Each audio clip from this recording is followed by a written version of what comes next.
After all তো উনি তোমার মা, তোমায় জন্ম দিয়েছেন, এটা তো অস্বীকার করা যায় না।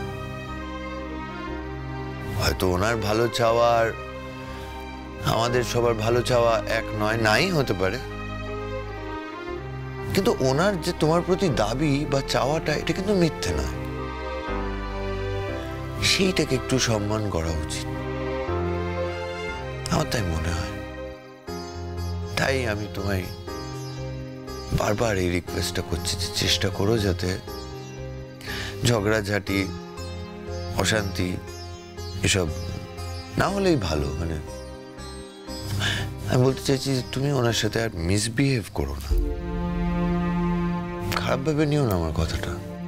আমি তোমার যাওয়ার বন্দোবস্ত করে দেবো, আমি টিকিট এই পুরো ব্যাপারটা আমি দেখে নেব। আমার এখন একটু একটু ভালো লাগছে।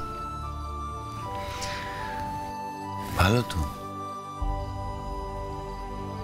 একটু একটু না, আমি চাই যে তোমার অনেক ভালো লাগুক, তুমি অনেক ভালো থাকো। আমি চাই গুনগুন তুমি কাজকর্ম করো, নিজের পরিচয় তৈরি করো। ড্যাডি তো এটাই চাইতেন বলো, আমিও নিরন্তর এটা চাই, কিন্তু এটা তখনই সম্ভব হবে যখন তুমি এই ভেতর ভেতর যে কষ্ট পাচ্ছ, যন্ত্রণা সহ্য করছো, এখান থেকে বেরিয়ে আসতে পারবে। বিশ্বাস করো, একবার তুমি এই ফেজ থেকে বেরিয়ে আসলে না, তুমি রিয়েলাইজ করবে যে ড্যাডি তোমাকে ছেড়ে কোথাও যায়নি। বোকামে, ড্যাডি তো তোমার মনের মধ্যে আছে, ড্যাডি তোমায় পথ দেখাবে, সেই পথে তুমি চলবে। আমি তো সেই দিনটার অপেক্ষাতেই আছি গুনগুন। যাই হোক, শোনো মন দিয়ে, চলে যাচ্ছ বলে আমার দায়িত্ব শেষ নয়।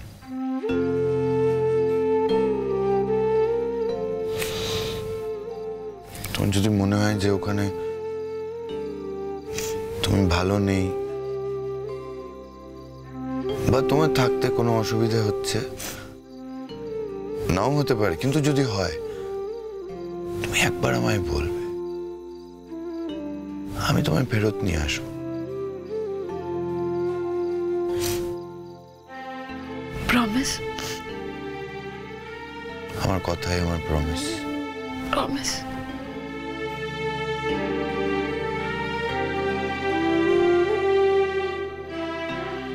প্রমিস। গা ছুঁয়ে বলছি, ভালো থাকতে হবে।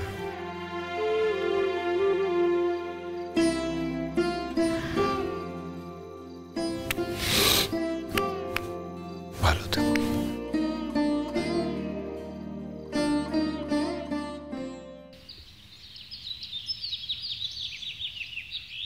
কোন সকালে বেরিয়েছে মেয়েটা, আমার না চিন্তা। বলো বলো, কি বলছিলে বলো, থামলে কেন বলো।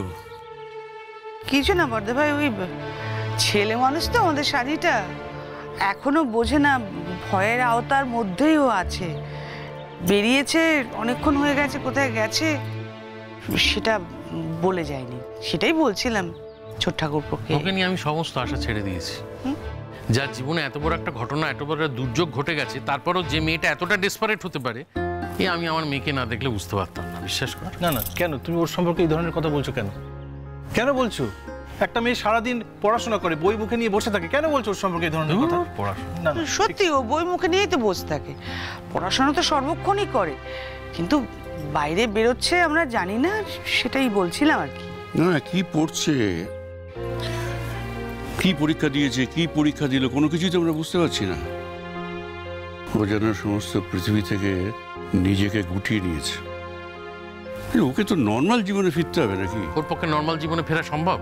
কি যা ঘটে গেছে ওর জীবনে, তারপরে কোনো মানুষ ফিরতে পারে আর নর্মাল জীবনে? কেন সম্ভব না? কেন সম্ভব না? কেন কি হয়েছে? একটা ছেলে ওর সঙ্গে বিট্রে করেছে, তাই বলে ওকে অ্যাবনর্মাল জীবনে কাটাতে হবে? আর যে ছেলেটা বিট্রে করেছে তাকে সে নর্মাল জীবনে যাপন করবে, চারিদিকে ঘুরে বেড়াবে? এটা তো হতে পারে না। দেখো, আমাদের সংসারে এখন শান্তি ফিরে এসেছে, গুনগুন ফিরে এসেছে, সব থেকে বড় কথা বাচ্চাটা আমাদের কাছে আছে। তুমি ওদের লেটেস্ট ডেভেলপমেন্টটা জানো না বল? আর কি হলো? আবার কি বলেন? কিসের ডেভেলপমেন্ট? গুনগুন আমেরিকা চলে যাচ্ছে সম্ভবত। হ্যাঁ, বাবিনী সিদ্ধান্ত নিয়েছে ওকে পাঠিয়ে দেবে। বোধহয় রূপাঞ্জন যাচ্ছে, রূপাঞ্জনের সঙ্গেই পাঠানো হবে। যদিও আমার সঙ্গে রূপাঞ্জনের ডিটেলে কোনো কথা হয়নি এই বিষয়ে। ও বাবা, এই সিদ্ধান্ত কখন নেওয়া হলো? আমি তো কিছুই জানি না, মানে আমরা কেউই জানি না দেখছি। আমরা জানি, তোমরা জানো না, আমরা জানি। জানো? হ্যাঁ, গুনগুন চলে যেতে চাইছে আমেরিকা। যাক, ওর যদি মনে হয় ওখানে গিয়ে ভালো থাকবে তাহলে খুলে বলো কি? না না, ও যাক, কি বলবো, আমরা তো অনেক চেষ্টা করলাম ওকে আটকানোর, ও তো কোনো কথাই শুনছে না। তো এবার যাক, গিয়ে দেখুক, ওর যদি ভালো লাগে তাহলে আর কিছু বলার থাকে না। ও একটা এক্সপিরিয়েন্স করে দেখুক। হ্যাঁ, গুনগুন না চলে যাবে? বাচ্চাটাকে নিয়ে চলে যাবে তো? মানে ও একা কি পারবে না পারবে তার তো কোনো ঠিক নেই। আর ওখানে লোকও পাবে না, আর ওর মাও তো সময় দিতে পারবে না ওকে। ও কারোর কথা শুনবে না মেজদা। গুনগুন কথা শোনার মেয়ে। ও যা ঠিক করবে ও তাই করবে, করেই ছাড়বে। আর তাছাড়া বাবিন একটা যুক্তিযুক্ত কথা বলছিল, সেটা হচ্ছে যে ও বাবার শোকটা তো কাটিয়ে উঠতে পারছে না। তো এই পরিবেশ থেকে, বাবার স্মৃতি থেকে যদি একটু দূরে গিয়েও থাকতে পারে, তাহলে হয়তো কিছুটা হলেও ভুলতে পারবে ও। সেই জন্যই আমরা ঠিক করেছি ওকে আটকাবো না। কিন্তু বাচ্চাটার কি হবে? বাচ্চাটার জীবনটা তো এরকম অনিশ্চয়তার মধ্যে ফেলে দেওয়া যায় না। এই কথাটা আমিও বলেছিলাম বাবিনকে। বাবিন একটা ভালো যুক্তি দিয়েছে। সেটা হচ্ছে আফটারঅল গুনগুন তো বাচ্চাটার মা, ওর ইনস্টিংক্ট কাজ করবে। ওর ইনস্টিংক্টই ওকে শিখিয়ে দেবে কিভাবে বাচ্চাটাকে সামলাতে হয়। আর তাছাড়া আমাদের পুচুকেও তো কত ভালোবাসতো, কেয়ার নিত, ও পারবে। আর এখন এইটুকু ভরসা গুনগুনের উপরে রাখা ছাড়া আমাদের তো আর কোনো উপায় নেই, বলো? না না, পুচুকে ভালোবাসতো ঠিকই আছে, কিন্তু তখন তো পুচুকে দেখার লোক ছিল, বলো, সেটা ভুলে যেও না। ওখানে কে দেখবে ওকে? কে আবার দেখবে? ওই দেখবে, শিখে নেবে। শিখতে তো হবেই, নাহলে এইখানে তো ভালো করে থাকতে পারছে না। শুনলাম রাত্রিবেলা উঠে কান্নাকাটি করছে। তো এইভাবে চলতে থাকলে ও তো ডিপ্রেশনে চলে যাবে। তখন সেটা কি বাচ্চার পক্ষে ভালো হবে? তা তো হবে না। তার চেয়ে এই ভালো ও যাক না, ওদের সে যাক, কি দেখে আসুক। শোনো, আমার ধারণা ও বেশি দিন থাকতে পারবে না, ও আবার চলে আসবে এখানে। জানি না, আমাদের তো শুনেই খুব খারাপ লাগছে। বাবিনেরও নিশ্চয়ই খুব খারাপ লাগছে, আর বাবিন খুব চেষ্টা করছে। Hats off to Babin. কিন্তু আসলে গুনগুনের তো কোনো গুরুত্ব নেই এসব কথার উপরে। আর এই চেষ্টার দাম তো গুনগুন কিছুই দিল না। ও বুঝতে পারছে না প্র্যাকটিক্যালি যে কারা ওর সত্যিকারের সুয়ার্থী। আমার মনে হয় ওর একটুখানি সিচুয়েশনে পড়ে কন্ট্রোল করা, নিজে সিচুয়েশনটা বুঝে তারপর হ্যান্ডেল করাটা বেটার। ওকে একটু ছেড়ে দেওয়া উচিত। ও একটু যাক না, দেখুক না পৃথিবীটা কেমন। নিজে থেকে তাগিদ অনুভব করলে দেখবে সমস্তটা পারছে। ওকে এইভাবে আগলে আর বেশি দিন রাখা উচিত না।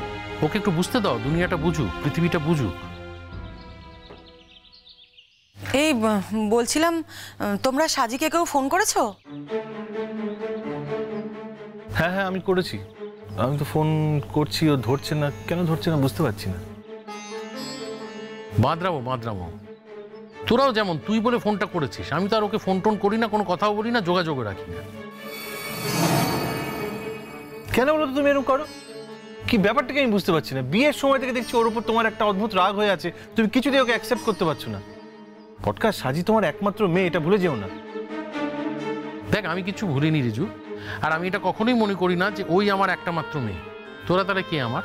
তোরা বুঝি আমার সন্তান নোস? তুই ভাবিন, তোরা চিনি। আরে বাবা বলে ডাকলে কি সবসময় শুধু সন্তান হওয়া যায় নাকি? শোনো, সে কথা বলা হয়নি তোমায়। যেটা বলা হচ্ছে সেটা হচ্ছে পটকা, সাজি এই বাড়ির সবচেয়ে ছোট মেয়ে, এটা তো মানবে। এই যে এত বড় একটা ধাক্কা গেছে ওর জীবনে, ও আবার ফিরে এলো এই বাড়িতে। তারপর থেকে তুমি ওকে একটু সময় দিয়েছো? ঠিক মতো বসে কথা বলেছো ওর সাথে? ও তো নিজেই সারাক্ষণ দরজা বন্ধ করে বসে থাকে ঘরে, কি করে কথা বলবো? আরে বাবা, ও যে ফিরে এসে ও তো একটা অন্য মানুষ হয়ে গেছে। নিজে বিয়ে করলো, আমরা তো আর ওকে বলিনি যে যা সাজি গিয়ে বিয়েটা কর।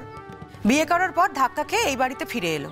ঠিক আছে, আমরা সবকিছু মেনে নিয়েছি, কিন্তু ফিরে এসে এই বাড়ির সকলের সঙ্গে তো ভালো করে কথা বলবে, ভালো করে ব্যবহার করবে।